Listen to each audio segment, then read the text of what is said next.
Hey, my name's Izzy, this is Rolling Virtual Cards, coming at you live with another MTG video. This time we're talking about the red cards from Doctor Who. This is following up on the black cards that I just did the other day. Starting off with Amy Pond. Amy Pond is 2 and a red for a 2/2 legendary creature human. Partner with Roy Williams. This is one of the 2 cards that have partner with them. I'll go over those when I go over legendaries later. When this creature enters the battlefield, you can search for Roy and put it into your hand. So if you're playing Amy in the 99, you might just want to run Roy so you can grab it, if it's in your colors. Whenever Amy Pond deals combat damage to a player, choose a suspended card you own and remove that many time counters from it. Doctor's Companion. So if you are running this as a Doctor's Companion, you're going to want to run it with a commander who likes suspend cards. Otherwise, don't run this in your 99 unless you're running a deck that likes suspend. Interesting card. Being able to deal damage to your opponent and remove 2 time counters can be really good. If you can make it bigger and remove all of them, you can start cheating some big stuff. Build Pots is 3 and a red for a 2/4 legendary creature human.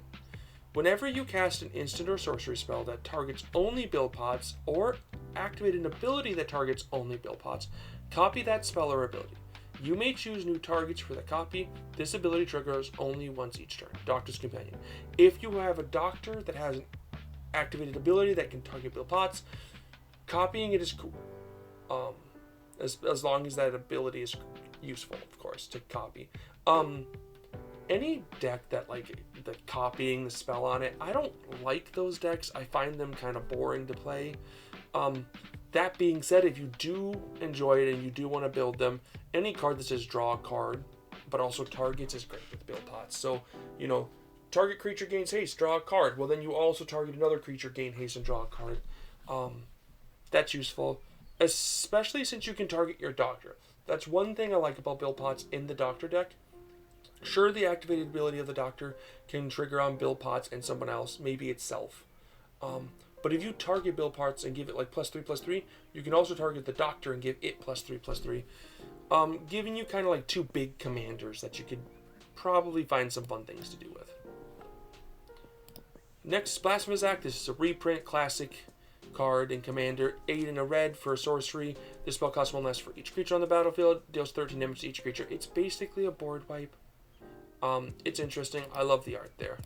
Love landscape art. Chaos Warp, another reprint. 2 and a red for an instant. The owner of target permanent shuffles its library, then puts it on. Shuffles it into the library, then reveals top library card if it's a permanent card put on the battlefield. I hate Chaos Warp. It almost never goes right for me. I almost always give them something better. Okay, here's a cool card. We got one of the dual cards in Doctor Who. I love how they give us callbacks to old card types just because they could. Coward Killer. Coward, if you choose to cast Coward, it's 1 and a red for a sorcery. Target creature can't block this turn and becomes a coward in addition to its other types until end of turn. Time travel. Okay. Killer. Killer deals 3 damage to target creature and each other creature that shares a creature type with it. Okay, I see. I like the concept. Coward really just means hey, you can't block, I'm gonna hit you and kill you, and time travel is useful. Oh, excuse me, hiccup. In any deck that enjoys that has time counters. Other than that, Killer is useful against tribal decks. Other than that, it's not very useful, and therefore I don't really care for this card. I think it's a little lackluster overall. Either you're silver bulleting tribal decks, or you're actively using Coward to make 1 creature not block, and it becomes a coward. Flavor, sure. I guess if you are running time travel shenanigans, go ahead. Cursed Mirror. This is another reprint. Great card, though, by the way. Great card, great reprint. 2 and a red for an artifact. Tap, add a red. It enters the battlefield as a copy of another creature on the battlefield until end of turn. Except it has haste.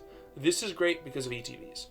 Being able to cast the Cursed Mirror and get a copy of Dockside Extortionist or your commander Even if it dies because of the commander, it still, ETBs are great, and 3 for another ETB of a creature, depending on what it is great.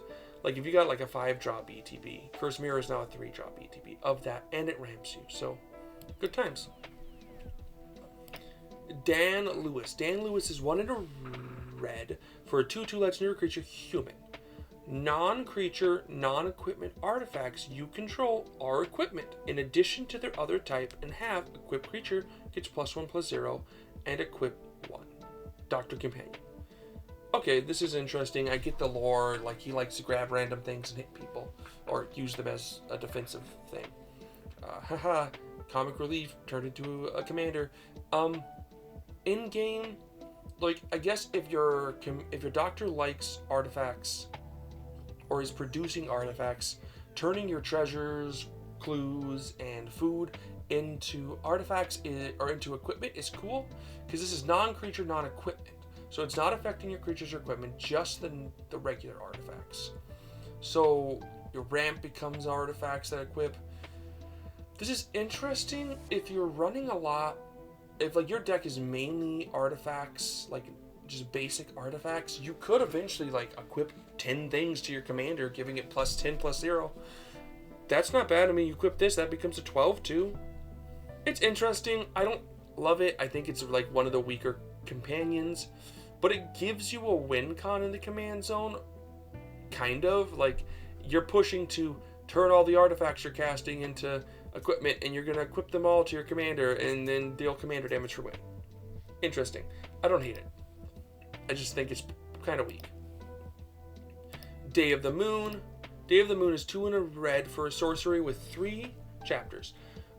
Chapter 1, 2, and 3 all do the same thing. Choose a creature card name, then go to all creatures with a name chosen for Day of the Moon. Until your next... Yeah. Okay, cool. Then go to all creatures with a name chosen for Day of the Moon. Okay, so you go 1 creature card, then you're going to go that same one and another one, then you're going to go the same 2 in the third one. I don't care for goad. I guess if you're running a goad deck, this does that. It's kind of weak. At most, you're goading 3 things. I guess if multiple opponents have multiple... You can name... Can you name tokens? No, I don't think you can name tokens. Choose a... with the name. Can you... that's a ruling for a judge there. If you can name tokens, that's kind of cool. If your opponents are all running multiple creatures with the same name, that could be cool, but the chances of that happening are slim. So I don't love it. I think it's like okay. Decaying the time loop. 3 in a red for an instant. Discard all the cards in your hand, then draw that many. Retrace. You may cast this card from your graveyard by discarding a land card in addition to its paying it other cards. Oh, this is a constant hand wipe for you. This card's great in any deck that in any wheel deck. Being able to ditch your hand and draw that many cards. Now, it's not infinite because you have to discard a land card with it. So if you're at 5 and you cast Day Loop, you go down to 4. You draw 4 new ones. You discard a land card to cast Decaying Time Loop.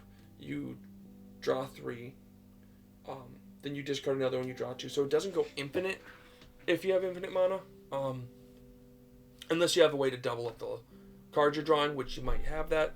But it's a nice thing in a wheel deck, or a self-wheel deck, or a graveyard filling deck to always have access to this.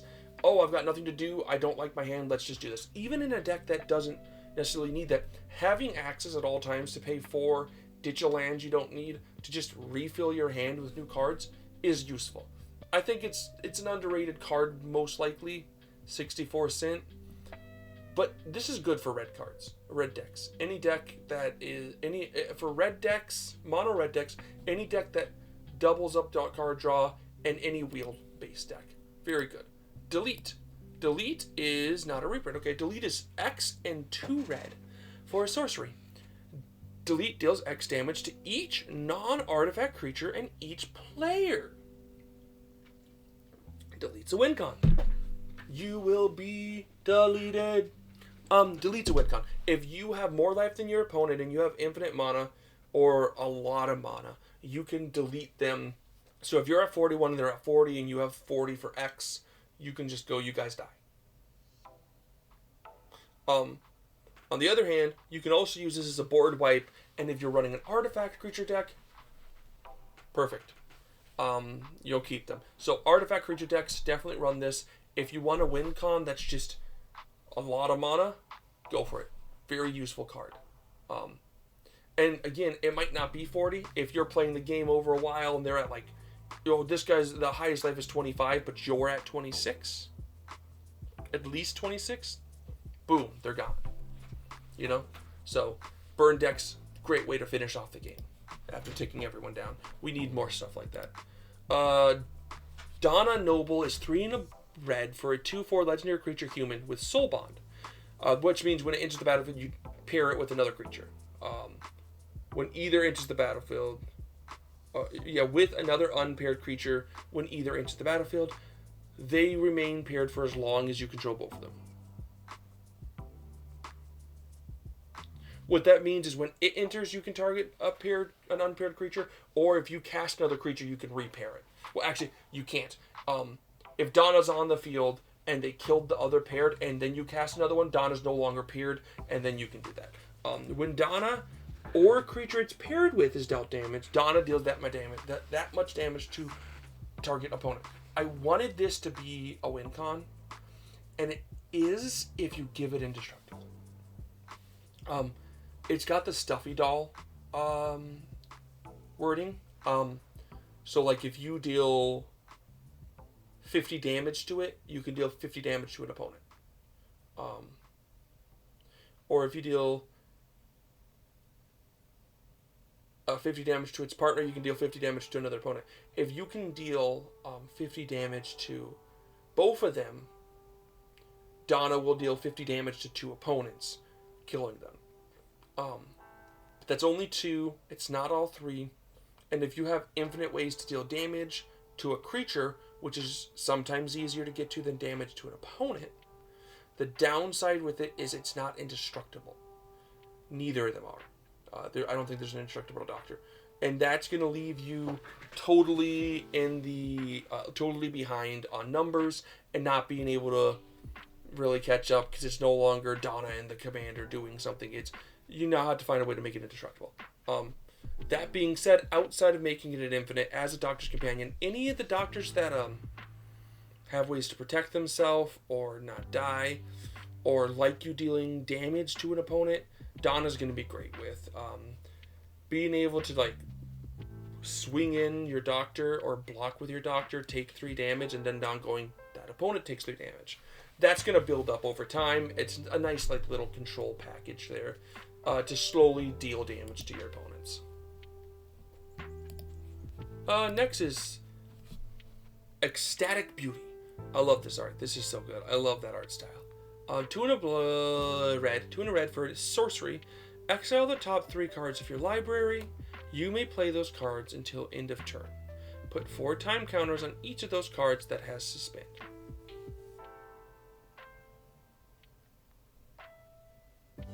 Okay, so you exile 3 cards. For 3, you exile 3. You can play them till end of turn.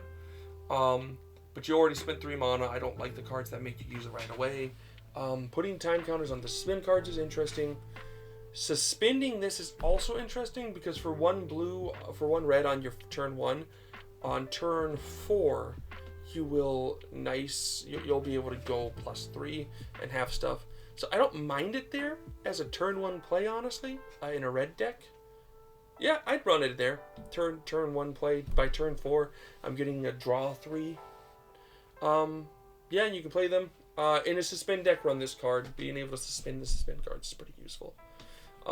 Especially now that we have all this time travel stuff.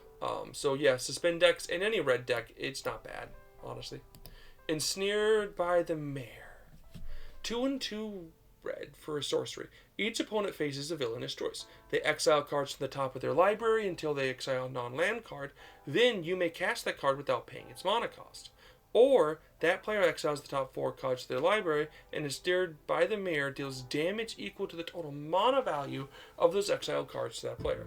Mind you, the exiled cards don't go back, so the land cards will stay exiled, which is cool. I like this. I think it's fun. It's interactive. Either you're going to get something like a spell that is pretty decent, so unless your opponent is running like really particular deck that, yeah, I don't really care what you get, it's not going to be useful, they're going to probably choose the 4, and then like, yeah, you could hit 4 lands and deal 0, but like you could hit like a 5 and a 6 and maybe like a 2 and a 2. Like if you hit 4 2s, that's still 8 damage to them. That's not bad. I like this in a red deck. I think it's a fun way to try to get some stuff. If you can infinitely cast this, you can just win the game. I love infinity stuff. Because you just remove all their cards from their deck, regardless of which way it is. So either you're removing them all and dealing damage, or removing them all and getting free spells. Yeah, I think this is great. I think either way you're going to be dealing a lot of damage or getting some free cards. Flaming Tyrannosaurus. I love this. 5 and 2 red for a 5/5 creature dinosaur with Menace and Paradox. When you cast a spell from anywhere other than your hand, Flaming Tyrannosaurus deals 3 damage to any target, then put a 1/1 counter on Flaming Tyrannosaurus. When Flaming Tyrannosaurus dies, it deals damage equal to its power to each opponent. This is great. Again, not just in this deck where there's a lot of, in this set where there's a lot of, or decks where there's a lot of, suspend cards, where you're going to be casting them not from your hand, but red has really pushed the concept of casting stuff from exile. This is just a great 7-drop that you can get on the field, start casting cards from exile, start dealing 3 damage to anything, controlling the field, blowing your opponents, putting 1/1 counters on it, and then when it dies, you're just like, I've already cast like 5 cards from exile. You're going to all lose 10 life. Eventually, it's going to get to the point that they can't kill it. At turn 7, this is coming out. At turn 5 with ramp and stuff. Like, cool. Like, if you can deal enough damage to them aggressively, Flaming Tyrannosaurus just scares them. Oh, if that dies, we're dead. And there's a lot of commanders that are really pushing that cast stuff from exile stuff too. So I'm loving this card as a big bomb for WinCon, and I love the name Flaming Tyrannosaurus. Next, oh, cool. This is Gale Fairy Falls, Gallifrey Falls, and no more. Gallifrey Falls deals 4 damage to each creature. If a creature dealt damage to it would die this turn, exile it instead. If your commander has 5 or more power or 5 or more toughness, Gallifrey Falls is great because you kill everything other than your commander. Good job. No more. 2 and a white. Any number of target creatures you control phase out, and you can cast them both. So, for a total of 6, 7, 8, 9 mana, you can just kill your opponent's stuff. Not their big stuff, their normal stuff. And then your stuff phases out. So they leave. And any other big stuff can come hit you because you spilled the villa. I don't love this card. But I do like it because you can cast them separately. So no more can also just be a way to stop their board wipes from hurting you. And it's an instant. So instant speed, holding your mana up and casting like a 9-drop on their instep is gross. Yeah, instant speed board wipes are gross. I like this for that. Impending Flux. 2 and a red for a sorcery. Paradox. Impending Flux deals X damage to each opponent and each creature they control, where X is 1 plus the number of spells you've cast from anywhere other than your hand this turn. Foretell. 1 and 2 red. So this is like the draw card for blue, but with red. If you suspend a bunch of cards and you can set it up in the deck to where like you cast all of them in one turn and you cast like 10, this is gonna deal 11 damage to each opponent and each creature they control. If you're running a lot of small cards and you're running a deck where you can cast them all from exile, like the red decks that do that, and you foretell this card, and you can get to like 5, dealing 5 and then casting this, which is 6 and then it's 7 because of its effect, dealing 1 plus that number, that's going to be 7 damage to each creature and opponent. Even that's worth it as a 3-drop board wipe. That's not bad. I like it in a deck like that where you're spell swinging away. Heck, I'd cast this at 3 to deal 4 damage to each opponent. If I've done like 2 other ones, and then I cast this one for its 3rd, plus the 1, that's going to be 4. That's a board wipe for most things. One-sided too, and I like that. So definitely worth running if you're running cards that decks that cast from exile. Into the Time Vortex. 4 and a red for a sorcery with Cascade Rebound. Oh, this is just another one of them. Because you can cast this spell. Oh, if you cast a spell from your hand, it resolves at the beginning of your next upkeep. You may cast it from exile without paying its mana cost. Sorry. Similar to the other one that has the retrace. So cascading for 5, and then rebounding, and then cascading for 5. This will see play in Legacy and Vintage because Cascade's broken. They will always find a way to break it. At 5, you're going to be able to find some new deck that's like, yeah, man, I cast 5, and then I get this one card that's a 4-drop, and I don't run anything else. And then boom, here's my other card that's I'm gonna rebound and go grab another one and win the game. They'll find a way. I don't know exactly the way. In Commander, Cascade's great. A Cascade card that does nothing has been proven to be useful. So casting for 5 and knowing you're going to get something good off the top is useful, and knowing you're going to do it again next turn is great. If you're manipulating the top card of your library, do it. Remind you, Cascade is exiling cards from is casting a card from exile. So you do get triggers off of casting from not your hand. Faye. Down. My cat likes to try to get to me when I'm making videos, I swear. Iraxa, Empress of Mars. 2 and 2 red for a 5/4 legendary creature, alien warrior. Trample, Battlecry, Paradox. So, Battlecry is whenever this creature attacks, each other attacking creature gets +1/+0 until that turn. Paradox is whenever you cast a spell from anywhere other than your hand, create a 2/2 red alien warrior creature token. This is what I mean. There is a lot of red cards that let you cast stuff from anywhere else. This is a payoff for doing that. You're going to get 2/2s constantly for casting all those stuff. And then if you attack with them, they're going to become 3/2s. It's a 5/4 with Trample. So you're going to be able to attack someone most likely who has small guys. They're going to become bigger. I like this card. It's not the best, but it does its job.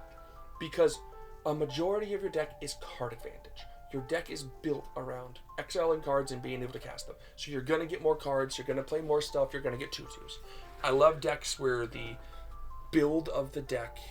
I love commander decks where the build of the commander deck is card advantage. And your commander likes it. Or when the commander is the card advantage. Either one, that's where I love to build. This card's going to be fun to see pre-played. Otherwise, yeah, run it in any deck that's casting stuff from not hand. Memory Worm. 1 and a red for a 1/1 creature alien worm with Paradox. When you cast a spell from anywhere other than your hand, Memory Worm deals 2 damage to target player. That player discards a card, then draws a card. Put a 1/1 counter on Memory Worm. Yeah, I mean, again, this is just great. 2 damage to target player. And you can choose yourself if you want to discard and draw. But yeah, if you keep casting stuff from exile, like red is like being pushed to do, and this entire set is pushing that, and I love that for Commander. You're going to be able to deal damage to your opponent. Heck, I could see Legacy and Vintage liking this 2-drop. This is a 2-drop that deals damage to your opponent if you like Impulse Draw, where you for any Impulse Draw. You can definitely, because if you can Impulse Draw your 0-drops in Legacy and Vintage and start casting them from your graveyard. There's a few of those. I think there's 4, or there's at least 2 that do the instant speed cast. You may play them until you may play the exiled card, or exile the top 2 cards of your library. You may play them till the end of your next turn, meaning casting them on your opponent's turn for 2. Boom, boom. Draw. Cast the 0-drops with a cast worm, Memory Worm. Cast the 2 like 0-drops or the 1-drops from there, dealing 4 damage to your opponent. Getting this guy to be a 3/3. Sure, they discard and draw a card, but making them Impulse Draw isn't great. And then what's cool is on top of that, it gives you this push of because there's those, and then there's the sorcery one that just says that's I think 2 red, and it does the same thing except it says until your next end step. So not this, but until your following end step. I think it's till the end of your next turn or something so you can play it the next turn. Yeah, running those, and I could see a deck in Legacy or Vintage pushing this kind of concept. This is also just great in all those decks. I've made some decks for this channel Once I start uploading them, I'm going to have to revitalize them with these cards, honestly. Yeah, we're almost done here. Past in Flames is a reprint, 3 in a red. For a sorcery, each instant sorcery card in your graveyard has flashback until their turn. The flashback cost is equal to the mana cost. Flashback is 4 in a red. One thing about flashback is when you cast this card from your graveyard for its flashback cost, then exile it. So you aren't casting it from your hand.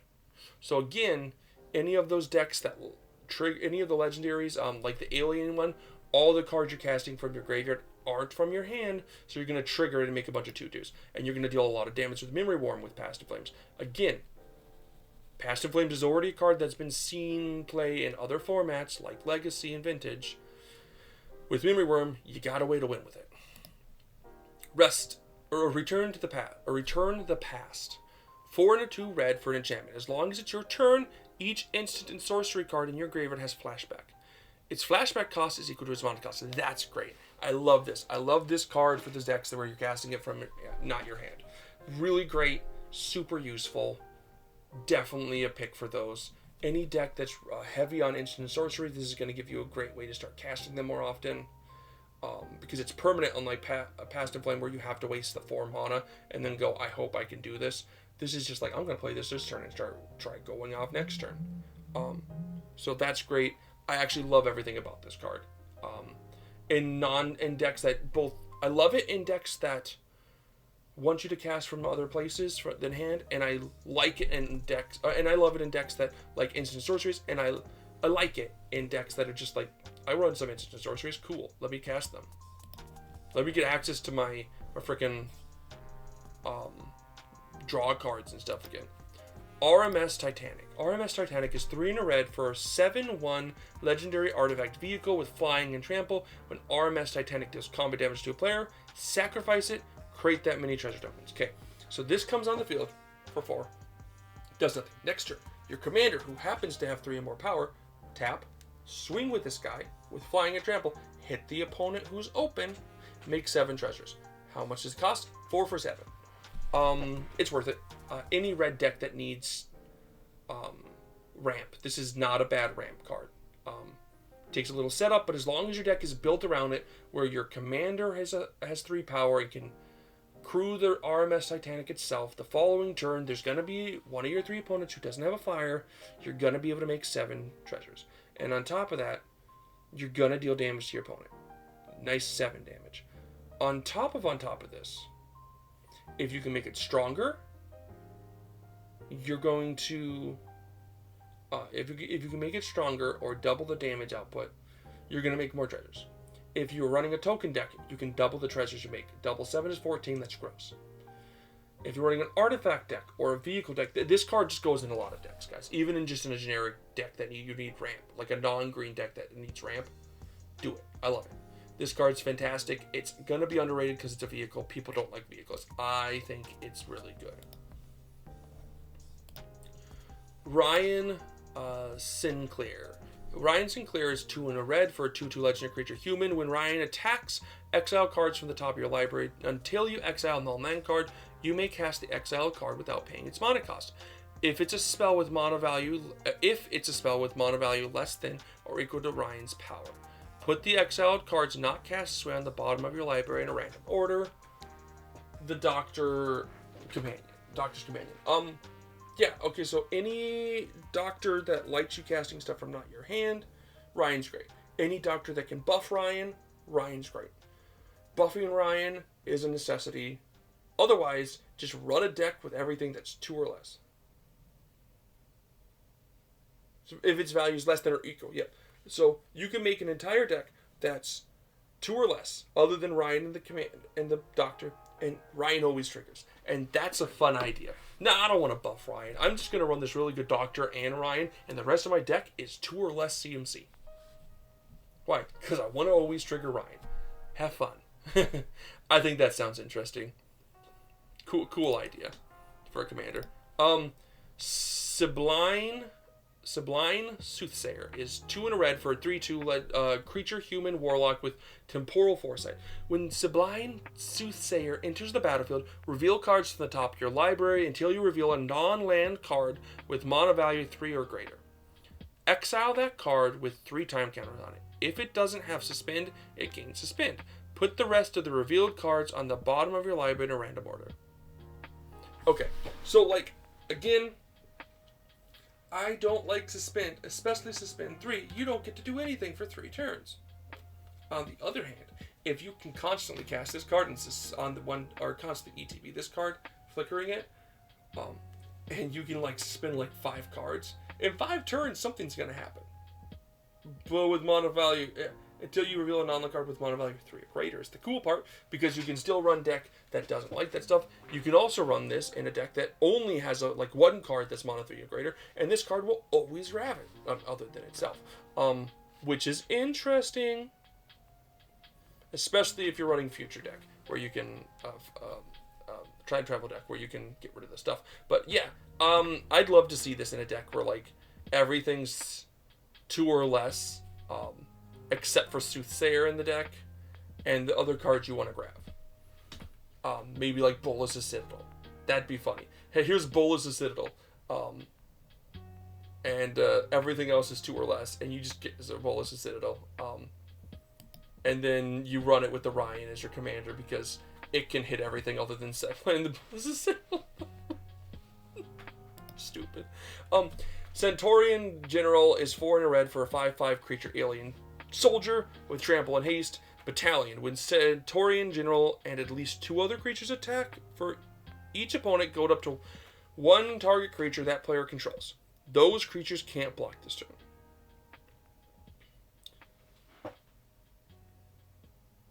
Attack with 2 other creatures. For each opponent, goad up to... Okay, so yeah, this is goad on a 5 for 5/5 trample haste, so it goes right away, and they can't block. So as long as you have like a large, like, I'm attacking with a bunch of creatures, preventing 3 things from blocking can be useful, but it's not great. Goading them is okay. Again, I don't think it's the best. I mean, like, maybe, but goad really relies on your opponents to have big creatures, and if they're not, then it's great. As it is, it's not great. And for 5, I'd rather do other things. I don't love it. In a goat deck, go for it. The Flux. The Flux is 2 and 2 red for a 6-part chapter, or 6-part saga. Part 1. The Flux deals 4 damage to target creature and opponent controls. Okay, remove something. Parts 1 through 5, or 2 through 5, exile the top card of your library. You may play that card this turn. Part 6. Add 6 red. I like this. I actually like this. 4 to remove a problematic card, and in the next 5 turns, you're drawing an extra card. Impulsively drawing, but still drawing. And you're casting it from not your hand, so decks not like that's great. And then after that, on turn 6, let's just get 6 mana. Why not? Add 6. This is after your draw step, so this is in your main pre-combat phase. Your pre-combat main phase. So that's great. 6 mana, do something with it. This card could be ran in any red deck. It's at 4 drop. Removal, card draw, ramp. This is all 3 of the best things possible. Run this in your red decks, guys. The Parting of the Ways. The Parting of the Ways. Bad Wolf. 4 and 2 red for a saga with 3 parts.